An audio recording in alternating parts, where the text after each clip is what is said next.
Hello, Gulfport. I am media, Ray Rodriguez, reporting from a secret location where this man is doing everything he can to silence me and cover up his corruption within the community that he runs.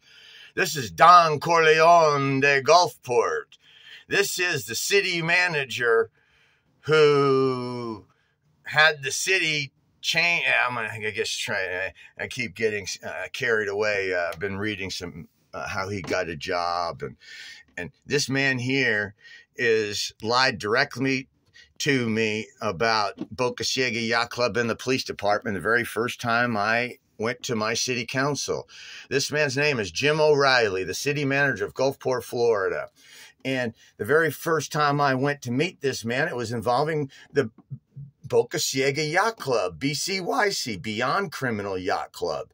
It's a thieving corporation operating within the Jim Crow South Florida, the sundown town Gulfport, Florida. And Boca Ciega Yacht Club actually's articles of incorporation said you got to be a white person and 18 to be a member. For 65 years, it's probably still that way right now. And the city knows all about it. Jim Orielly now. Jim Orielly, the very first time I went to city council or anybody in the city to address any issues at the administrative end, not the police end, because I'd made a couple of police complaints by this point too. Oh my gosh. But I went to Jim Orielly because the criminal Tony Angel from Boca Ciega Yacht Club, who bought the condominium with club money, kept saying that Jim Orielly's our friend. Jim Orielly's helping us. He would be in front of the meeting talking about, oh, Jim Orielly, the city loves us. We're in tight with the city. And that's what it was.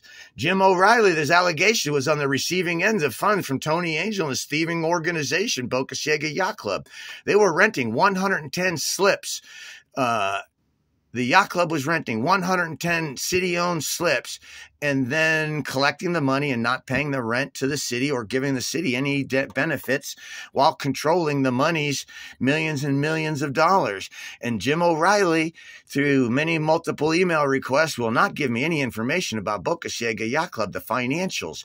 He's even been on the city council's podium saying directly, we get the financials from everybody, even contractors we work with. Mr. Orielly, how about the contractor that did the repairs with my arrest? Mr. Orielly, you're protecting a criminal organization, Boca Ciega Yacht Club, by withholding all the information from them. I've come to city council and pointed you out, and you had me arrested right at city council. In the very first meeting that we had, Mr. Orielly, you said, no, I don't control the police or have anything to say about how they operate. And then the next following week, I set up an appointment to speak with my city councilman, Christine Brown, about the thieving yacht club, Boca Ciega Yacht Club. And lo and behold, wasn't Jim Orielly in the meeting?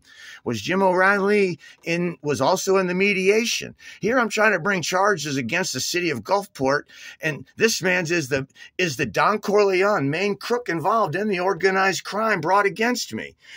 RICO Act can also be brought against this man and Chief Vincent for the thieving of the dinghies, properties, and watercrafts out on the waterfront due to his on the city council saying podium how he was going to reinstitute a 1968 ordinance and then begin thieving dinghies, crafts, mine. He's got a dinghy, he got a kayak, and he got a canoe of mine. This is a RICO Act, pattern practice, criminality, covering up his activities. And all of this started is when I learned Chapter 119 records request. If anybody doubts me, ask for any records requests that begin with that have cover up in the subject line or in the body. Cover up is what multiple records requests and sunshine law violations. Please, anybody make a records request with Harmon is her name. Excuse me, City of Gulfport. Records clerk, and then it becomes official records. And I just proved that the chief of police secretary, Dirty DeBitchy, was a liar in stalking court. And now what I have is open cases due to this man's prolonged and criminal attack at me. Today, I have 3 arrests, resisting, and I was just arrested for trespass criminal. I was standing in front of City Hall, serving him and the chief of police a subpoena to appear in stalking court. I had been trespassed from City Hall because I've been trespassed from 10 places in the city of Gulfport due to this man and his criminal activity. Jim Orielly, city manager of Gulfport. And what he does is he has no accountability, no transparency, no honor, and no integrity. And he's a career politician who has learned how to thieve from the city. And I've come out, what do they call it? Nonprofit corporations are the way the rich people pass their money around, as I'm learning. And $2.5 million, anyway. Jim Orielly, city manager. I will be doing many more. I will be going to my 8th and 9th bond revocation hearing on Monday morning. Today is February 16th, Friday. I have just made contact with the federal prosecutor in Tampa and the state attorney general, Ashley Moody's office, about Chapter 119 records request violation, about how you file charges of rape, torture, and terror against a police officer and a government official. And today I have a deadline due with my civil rights case that they want to sanction me and say I can't talk to the city of Gulfport or punish me in my federal rights. And I'm going to go on just a little bit more. In my federal case, I cannot submit evidence I cannot submit evidence to my federal case. I cannot submit evidence in any of my criminal cases, and I've shown that in many videos.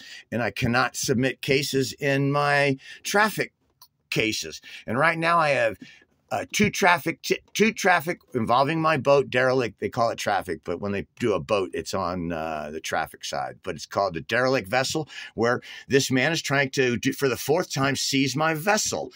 Sea Wings. I have a derelict vessel tickled that I can't get to take to court. I missed derelict vessel. The first time this thieving corporation, City of Gulfport, tried to steal my home was 2008, City of Gulfport v. Ray Rodriguez. This is a 16-year prolonged activity with the lawyers, city manager, the police. And if anyone sees the forest through the trees, you'll see Don Corleone, de Jim Orielly. This is the driving force, the man with no accountability, no integrity. He's been a public servant his entire career. He's in his twilight. He's ready to leave, and he won't even share his retirement accounts that are paid by the city of Gulfport or any of the other employees' retirement accounts that we, the residents, are paying for. This is a small community of 12,000 people, and the median income is way down there. And this man has $186,000 a year, I think, is his pay. He has a $5,000 truck payment. He is earning $16 an hour in his pension fund, which he gave himself a raise in 2019 that no other city has. And what I have been doing is making records requests, and the records request I find the most poignant, Mr. Orielly, Don Corleone, are the ones that you don't want to answer. Anybody, everybody, please make records requests for anything that has cover up in there. And you'll see me 33 emails for trying to get Chief Vincent to give me his emails about Ray Rodriguez, about city records, about police reports, about Chief Vincent has mechanical dogs and attack dogs in this department. And he has assault weapons that he bought. And why does he have attack dogs and attack mechanical dogs? And I can't get any information on it. Jim Orielly, you're covering it up. Jim Orielly, Don Corleone. I have to go Monday. And Don and Mr. Orielly, I served a subpoena upon you, was arrested for serving the subpoena, and you never appeared in that court case, which was stalking Shirley Debussy, and the judge wouldn't even hear my side of the case before she threw it out. Jim Orielly, you're the driving force behind this. You will be held accounted. And qualified immunity, study up, my friend.